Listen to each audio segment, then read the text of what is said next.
Tilang madadatnan nila ni Brando at ni Divina itong si Rocky Boy at si Tanggol ay nasa kabilang mansyon nila. Samantala hindi pinapalagpas ni Miguelito ang ginawa ni Brando, pampapahiya sa kanila.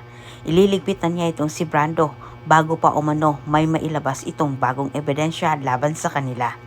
Ngunit sa kabutihang palad dahil sa espiya ni Brando sa loob ng poder ng mga gerero, kanilang napag-alaman ang masamang pinaplano ni Miguelito laban sa kanilang pamilya.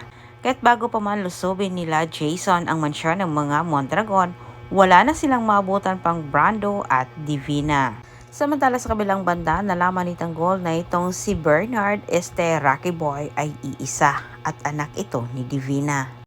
Sa putong ito ay hindi na maluloko ni Brando itong si Ramon. Walang ibang pinaghinalaan itong si Ramon na nagtangka sa kanilang buhay kundi itong si Rocky Boy. Ngunit iginiit naman ni Rocky Boy na wala umano siyang kinalaman sa nangyari. Kahit palpak ang plano ni Rocky Boy ay ninanais pa rin ito na matuluyan itong si Tanggol kahit siya ay gumawa ng ibang paraan. Pero sa kasamang palad sa puntong ito ay wala nang tiwala itong si Ramon sa kanya. Kahit nanigurado itong si Ramon na hindi si Rocky Boy ang taong nagtangka kay Tanggol. Inutosan ni Ramon itong si Rocky Boy. Nautakan siya ni Ramon. Gusto makasiguro ni Ramon na itong si Rocky Boy ay nagsasabi ng totoo sa kanya. Wala umano itong kinalaman sa nangyari sa kanila. Kahit sinabi ni Ramon na gusto niya na makita na si Rocky Boy umano mismo ang unang kumain sa gusto niyang ipakain kay Tanggol.